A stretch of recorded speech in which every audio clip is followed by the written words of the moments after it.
Assalamualaikum warahmatullahi wabarakatuh.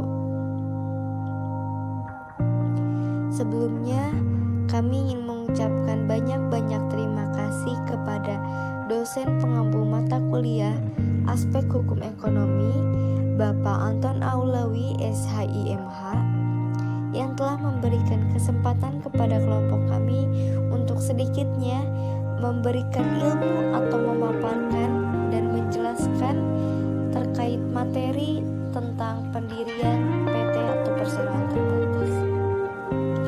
Kelompok kami mendapat kesempatan untuk menjelaskan bagaimana cara atau pendirian dan syarat-syarat apa saja yang dibutuhkan dalam pembuatan PT atau perseroan terbatas.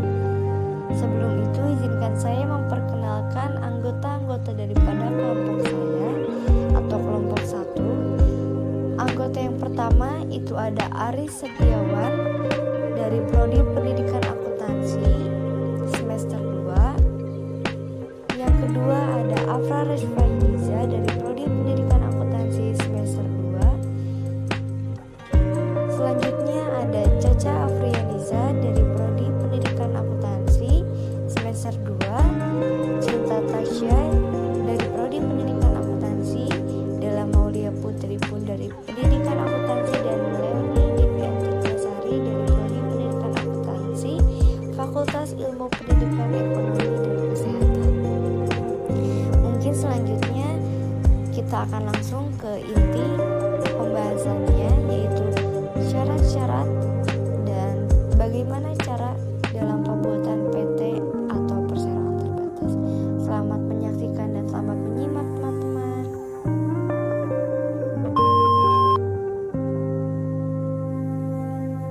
Pengertian PT atau perseroan terbatas. Pengertian PT tertuang dalam pasal 1 ayat 1 Undang-Undang Nomor 40 Tahun 2007 tentang perseroan terbatas. PT atau perseroan terbatas adalah badan hukum dengan persekutuan modal dan didirikan berdasarkan perjanjian. Statusnya yang berbadan hukum membuat PT memiliki hak yang setara dengan manusia. Dalam hal ini, PT bertindak sebagai subjek hukum. Syarat dalam pendirian PT atau perseroan terbatas. Dalam proses pendirian PT ini, ada sejumlah persyaratan yang harus dipenuhi. Apa saja yang menjadi syarat pendirian PT sesuai dengan undang-undang? Mari kita simak sebagai berikut. Yang pertama, pendiri PT minimal 2 orang atau lebih dan akte notaris dalam bahasa Indonesia.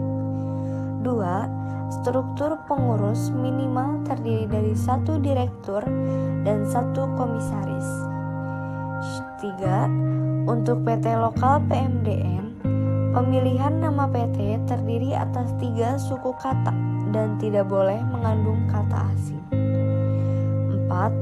Susunan pemegang saham wajib mengambil bagian daripada saham tersebut. 5. PT memperoleh status badan hukum setelah mendaftar ke Kemenkumham dan mendapatkan bukti pendaftaran. 6. Suami istri yang mendirikan PT secara bersama-sama namun belum memiliki perjanjian nikah harus memasukkan 1 orang sebagai pihak pemegang saham. PT wajib memiliki modal dasar yang besarnya sebagaimana kesepakatan pendiri perseroan. Yang ketujuh, sedangkan untuk PT PMA modal dasarnya minimal sebesar 10 miliar rupiah. Dan syarat yang ke-8 adalah setoran modal minimal 25% dari modal dasar perusahaan. Nah, untuk syarat-syarat yang kedua itu adalah dokumen. Berikut dokumen yang dibutuhkan selanjutnya adalah Anda harus mempersiapkan sederet kelengkapan dokumen. Berikut dokumen yang dibutuhkan dalam pendirian PT atau perseroan terbatas. Satu, itu ada fotokopi KTP atau fotokopi KTP pemegang saham dan pengurus perusahaan untuk PT PMDN, atau password atau kitas memegang saham dan pengurus perusahaan untuk PT PMA. 3. Fotokopi NPWP pribadi pengurus perusahaan. 4. Kuasa bermaterai apabila dikuasakan. 5. Pernyataan domisili bermaterai. Keenam, surat pernyataan setor modal bermaterai. Dan yang ketujuh itu pernyataan KBLI bermaterai. Selanjutnya adalah prosedur dan langkah-langkah apa saja yang diperlukan atau dijalankan dalam pembuatan PT atau pendirian PT perseroan terbatas. Langkah yang pertama yang perlu kita lakukan adalah pengecekan nama PT. Nah, langkah ini harus benar-benar kita analisis terlebih dahulu dan kita cek terlebih dahulu apakah perusahaan lain sudah menggunakan nama PT ini atau belum. Karena nama PT itu tidak bisa sama atau mirip dengan perusahaan lain yang terdaftar. Selain daripada itu, dalam pembuatan nama PT minimal kita harus memiliki 3 suku kata dalam pembuatan nama PT tersebut. Yang kedua atau prosedur yang kedua itu adalah pembuatan draft akte pendirian PT dan membuat atau mempersiapkan data pendirian PT. Di antaranya itu yang pertama, menentukan nama PT terlebih dahulu serta maksud dan tujuan Anda dalam membuat PT tersebut. Domisili PT, struktur pengurus dan permodalan PT adalah hal yang dibutuhkan untuk mendirikan sebuah PT atau perseroan terbatas. 3. Pendaftaran di Kementerian Hukum dan HAM atau bisa disingkat Kemenkumham. Setelah Anda mendaftarkan PT Anda ke Kemenkumham dan mendapatkan bukti pendaftaran, otomatis PT Anda memperoleh status badan hukum dari Kementerian Hukum dan HAM atau bisa disingkat dengan Kemenkumham. Selanjutnya adalah proses pengajuan NPWP atau nomor pokok wajib pajak. Yang kelima, mengurus NIP, nomor induk berusaha. Setelah itu, Anda dapat mengurus nomor induk berusaha melalui lembaga online single submission atau bisa disingkat OSS. NIP berguna sebagai tanda daftar perusahaan atau TDP, akses kepabeanan dan angka pengenal impor API. Sedangkan untuk pendirian apotek tidak hanya membutuhkan NIP tetapi juga pemenuhan AMDAL dan sejumlah persyaratan lainnya. Yang keenam, mengajukan permohonan izin usaha. Selanjutnya, mengajukan permohonan izin usaha, surat izin usaha perdagangan atau SIUP yang dikeluarkan oleh pihak terkait. Dalam pengurusan SIUP, bagi perusahaan yang baru berdiri membutuhkan domisili usaha sebagai syarat pengeluaran SIUP dan tanda daftar perusahaan atau TDP. Anda juga dapat menggunakan alamat virtual office Jakarta sebagai domisili usaha Anda.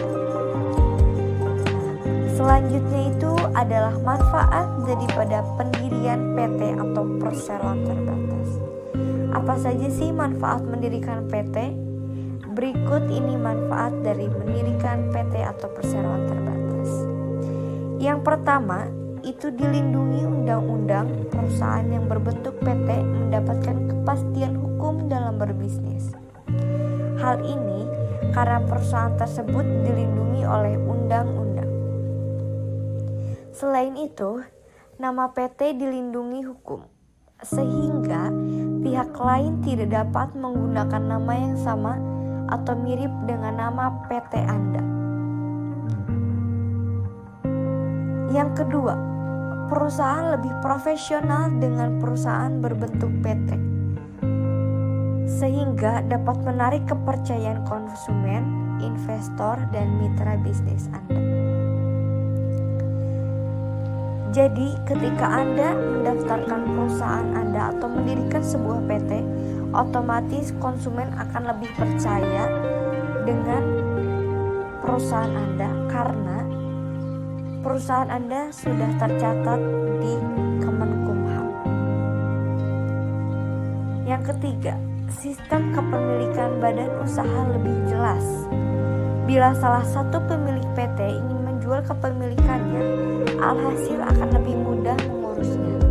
Hal ini karena kepemilikan saham menjadi dasar dari sistem kepemilikan pada PT tersebut. Pengurusan ini harus sesuai dengan anggaran dasar PT yang ada pada akte pendirian.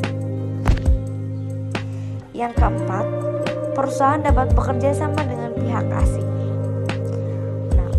Perusahaan yang berbentuk PT dapat bekerja sama dengan pihak asing, PMA, atau penanaman modal asing. Apa saja sih syarat dan prosedur mendirikan PT PMA? Selain itu, dengan perusahaan berbentuk PT, apabila ada modal asing yang masuk untuk melakukan joint venture, Anda tidak perlu repot. Hal ini karena jika ada unsur modal asing, wajib dalam bentuk perusahaan terbatas atau PT.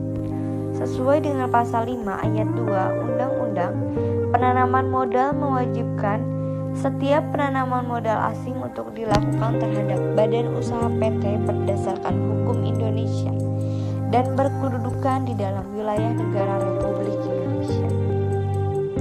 Yang kelima, memiliki akses bisnis yang lebih luas. Ini adalah salah satu manfaat daripada pendirian PT.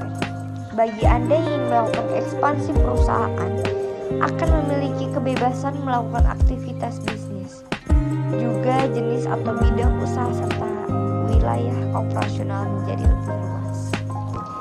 Yang keenam, kemudahan pendanaan dalam jumlah yang besar. Sebagai seorang pebisnis, pastinya ingin mengembangkan bisnisnya menjadi lebih besar. Oleh sebab itu, Anda membutuhkan dana yang tidak sedikit. 7. Pemisahan antara harta pribadi dengan harta perusahaan.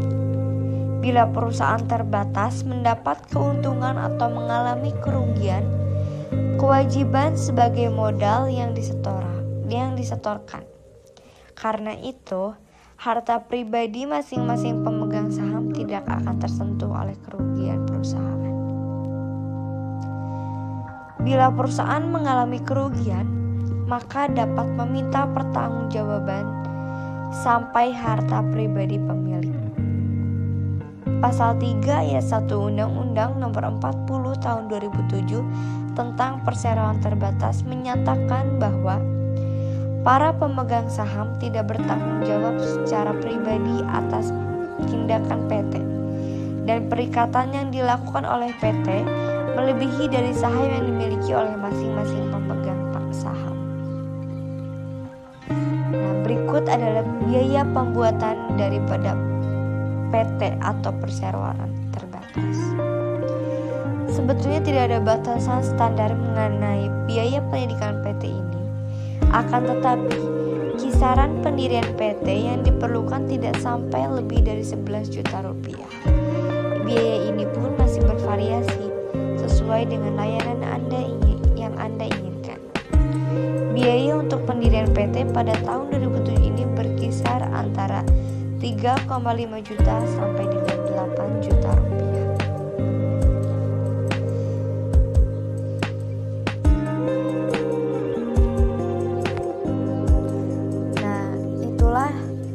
Yang dapat kami sampaikan mengenai tata cara dan apa saja syarat yang dibutuhkan dalam pendirian PT atau perseroan terbatas. Mungkin cukup sekian yang dapat kelompok kami sampaikan. Mohon maaf bila ada tutur kata yang kurang berkenan. Selebihnya saya ucapkan terima kasih. Wabillahi taufiq wal hidayah. Wassalamualaikum warahmatullahi wabarakatuh.